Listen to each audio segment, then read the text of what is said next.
domingo para mim é um dia especial. Pego logo minha Bíblia, muito quero aprender. Vou contente para a escola dominical, pois é Deus quem só fala. Saúdo a todos os internautas com a doce e gloriosa paz de nosso Senhor e Salvador Jesus Cristo. Nós vamos para a lição de número 9. Um chamado à adoração, um alerta. Esse tema de hoje vai nos falar da necessidade que nós temos de adorarmos a Deus. Nós estamos discorrendo sobre esse primeiro trimestre, onde as pessoas ainda estão em casa, infelizmente. Eu sou totalmente contra esse negócio de prender as pessoas em casa. Os governos querem que muitas pessoas morrem de fome, parece que é isso, né? Não é que querem, parece. Muitos deles parece que é confinar as pessoas. Está havendo brigas, morte, porque as pessoas, nem todo mundo tem um amplo espaço onde mora. Tem pessoas que já moram, sua moradia é uma dificuldade. Um monte de gente amontoada num cantinho só, e o governo parece que querem quebrar o país. E as igrejas fechadas, onde as pessoas buscam socorro, gente, daria sim para nós ter umas medidas de cuidados, sem trancar as pessoas em casa e sem atrapalhar a economia. O que o povo parece que querem mesmo é derrubar o nosso governo, quebrar o nosso país, e daí depois, de repente, os estrangeiros vêm aqui, compram as empresas a preço de banana e começam a mandar no nosso país. O texto áureo, ele diz assim: ó, vinde, adoremos e prostremo-nos, ajoelhemos diante do Senhor que nos criou. É o Salmo 95. A verdade aplicada, a verdade que nós vamos aplicar nessa lição, fala acerca da adoração, envolve cântico, alegria, reverência, proclamação, mas também obediência. Ei, meus queridos, a lição de hoje promete, hein? Fica comigo aí até o final da lição para nós estar discutindo. A introdução diz: os Salmos 95 e 81 são convocações ao povo de Deus para adoração. Então, nós vamos ver que nós precisamos adorar e, sobretudo, obedecer. Trazer à memória os poderosos feitos do Senhor e alerta para não negligenciar a relevância da confiança e obediência em todo o tempo. Mas antes de entrar no nosso comentário da lição, eu quero mandar um grande abraço para o diácono Mateus. Ele é de Goianópolis, Goiás. Ele diz: a paz do Senhor Jesus Cristo, presbítero Ademar. Sua aula é bênção. Muito obrigado, meu querido irmão. A missionária Noemi, Nova Canaã do Norte, Mato Grosso. Suas aulas têm me auxiliado muito. Deus o abençoe grandemente. Grande abraço a todo mundo aí da Nova Canaã do Norte, Mato Grosso. Pastor Nelson Correia Picanco. Ele é professor da escola dominical em Itaocara, Rio de Janeiro. Ele diz: a paz do Senhor, presbítero Ademar. Deus abençoe seu ministério. Obrigado, meu querido pastor. A nossa diaconisa Ana Maria Xavier da Cruz. Ela diz: a paz do Senhor, presbítero Ademar. As suas aulas têm sido uma bênção. Mesmo não tendo aula por causa dessa quarentena, mas eu estou estudando a revista. Faz muito bem, minha querida irmã. Ela é professora, né? Ela ensina para as irmãs na congregação de Macaé, né? Betesda, Ministério de Madureira. Vamos enviar também um grande abraço para seus pastores, que é para o pastor Jorge José Soares e o pastor Daniel Monteiro, né? Então ela disse que nós vamos sair mais forte dessa prova. Que Deus te ouça, irmã, e é assim mesmo. Motivação e olhando para o futuro. O irmão Lidomar, ele disse que gosta muito da lição, mas ele gosta bem quando a lição é objetiva e não se torna cansativa. É por isso que nós temos que correr um pouquinho. Ele fala daquelas lições longas, né? Igual esperança de pobre, tinha um ditado assim, né? Vamos para a primeira parte da lição. Mostrar que o Salmo 95 é um convite à adoração. Então é isso que nós vamos fazer nesse primeiro tópico, mostrar que o Salmo 95 é um convite à adoração. O 1 diz assim, um convite à adoração. O Salmo 95 é um convite à adoração e um alerta em relação ao ceticismo que atinge diversos servos do Senhor na caminhada cristã.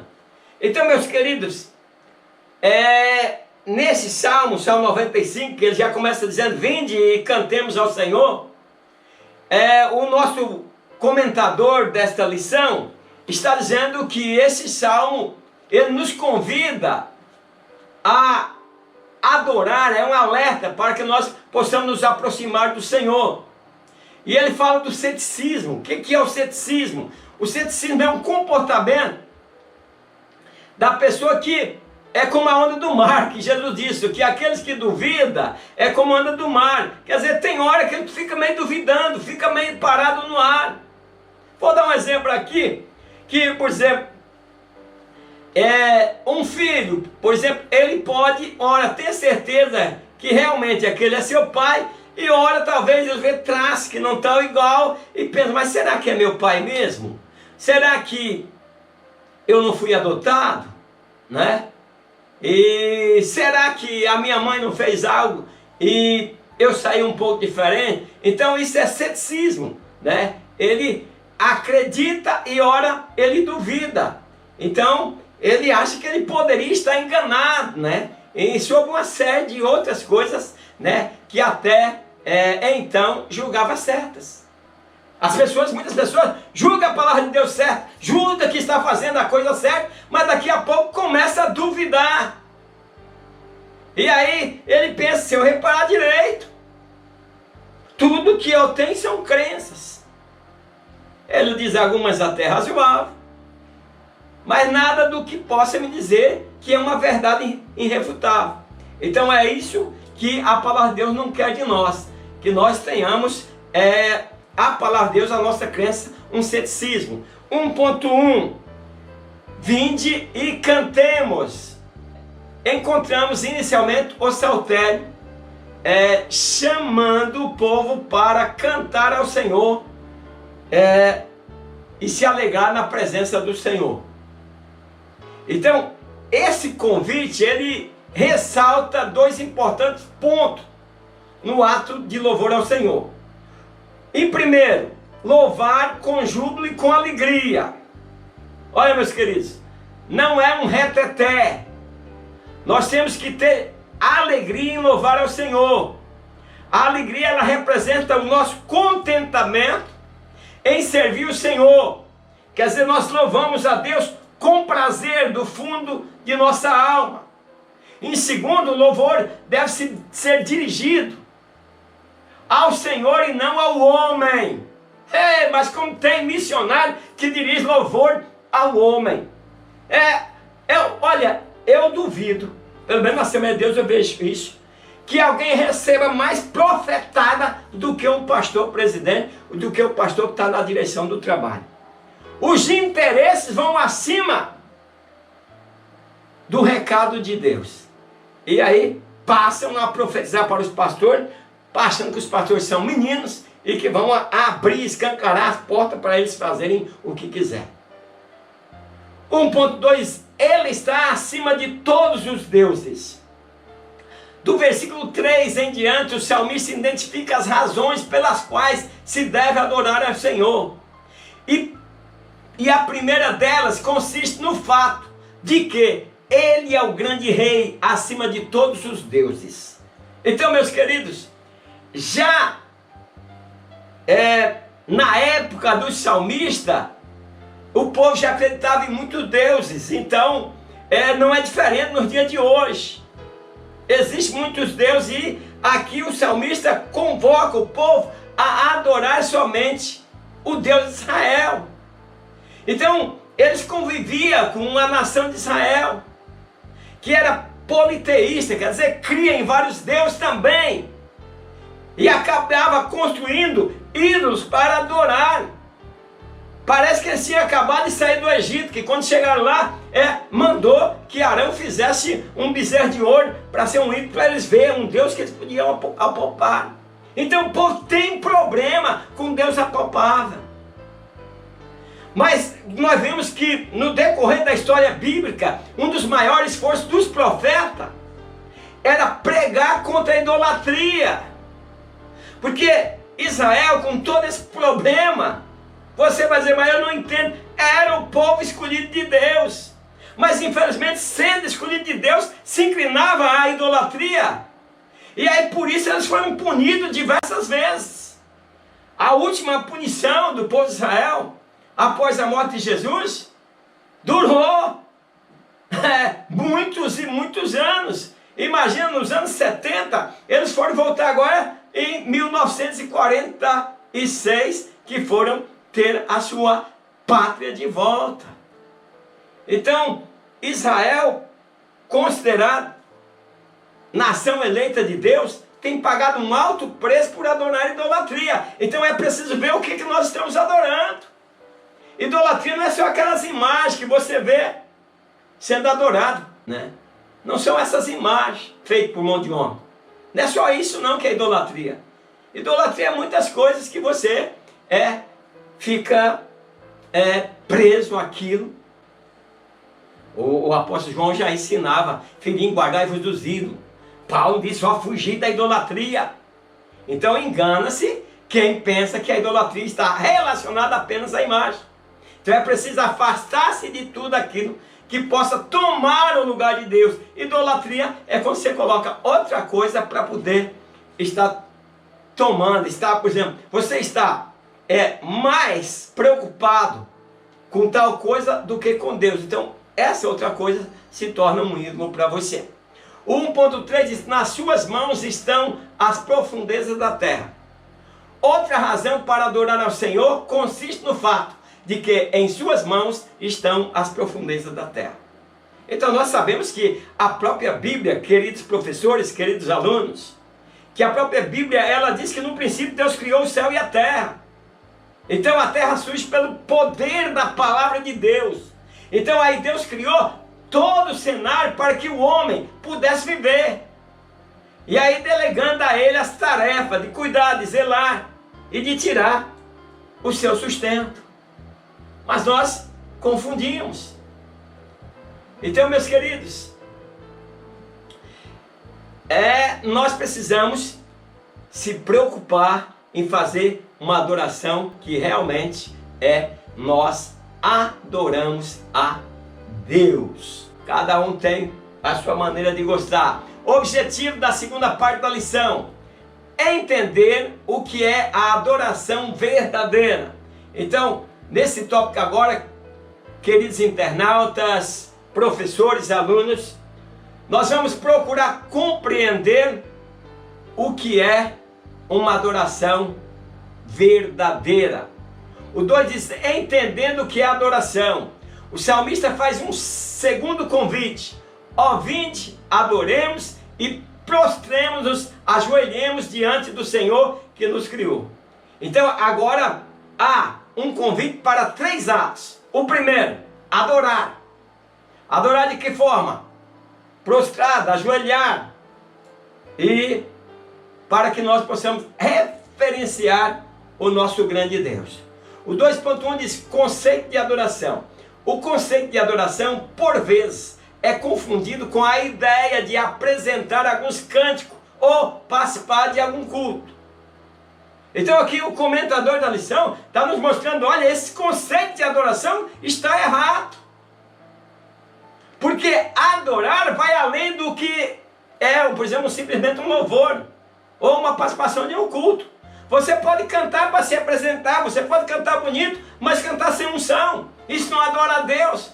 Você pode ir para o culto, mas está preocupado com a sua casa, com outras coisas, e está lá no culto apenas de corpo presente, mas a sua alma não está se satisfazendo. Então isso não é adorar a Deus. Então o ato de adoração, ele pode ocorrer de diversas formas. Eu vou destacar 2. A adoração doméstica é a mais antiga. das formas de adoração. Lembra que Deus falou ao povo de Israel para não esquecer do Senhor teu Deus.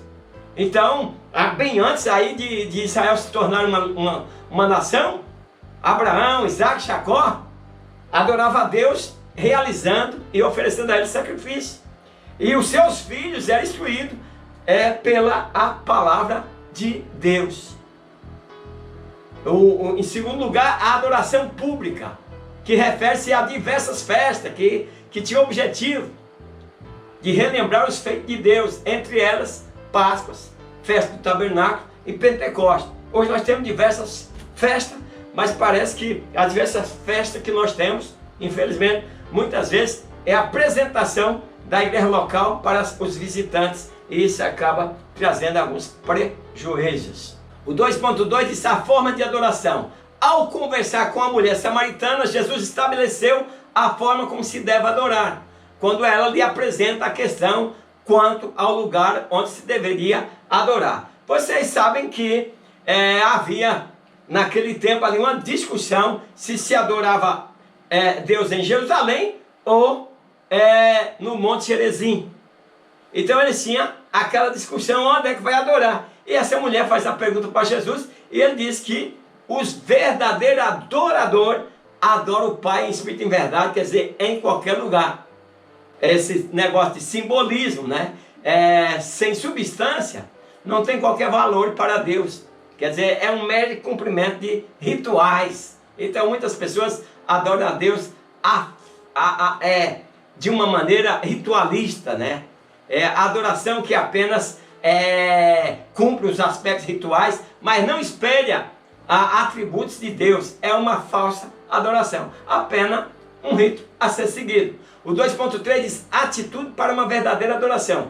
Algumas atitudes contribuem para uma verdadeira adoração. Então, se derramar na presença de Deus. Quais atitudes que contribuem para a verdadeira adoração? É ter uma vida de oração, meditar na palavra de Deus e santificar-se. Se eu tenho uma vida de oração, então nós vamos, como aquela mulher que Jesus disse que o verdadeiro adorador adora o Pai em espírito e em verdade. Então vamos adorar a Deus em todo o tempo. Se nós adoramos a Deus meditando na sua palavra, então significa que nós vamos suspirar, refletir e pronunciar, quer dizer, e anunciar o grande Deus que nós servimos. Então é preciso ir à palavra de Deus com fé, né, interesse e consciente de que dependemos do Espírito Santo para conhecermos os propósitos de Deus. Entender e examinar se as nossas condutas estão de acordo com a vontade de Deus. E por último, santificar, que é afastar-se do pecado e viver uma vida transformada, passando pelo novo nascimento. O objetivo da terceira parte da lição: alertar que é preciso estar atento à palavra de Deus.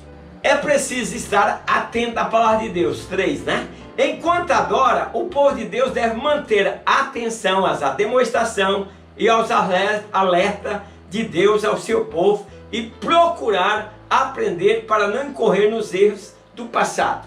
Meus queridos irmãos, eu vou fazer aqui algumas críticas, mas tem coisas que parece que está saindo do controle nas igrejas. Uma pessoa vai cantar e aí tem 3 ou 4 repórteres com celular filmando para depois mostrar para aquela pessoa como ela cantou. Eu não sou contra e você está gravando esse momento, mas tem que ser uma coisa mais organizada. Tira a inspiração do culto. É repórter para tudo quanto é lado. O filho vai cantar, lá vem o pai e a mãe com um celular para poder gravar. Isso uma vez tudo bem. Toda vez isso pode fazer com que exalte-se o cantor e não exalte a Deus. 3:1, ouvir a voz de Deus. O Salmo 95 alerta para o dever de ouvir a voz de Deus. E aí, eu digo que muitas vezes nós não conseguimos ouvir a Deus, porque nós não conseguimos entender quando Deus está falando conosco, por isso que é preciso estar alerta.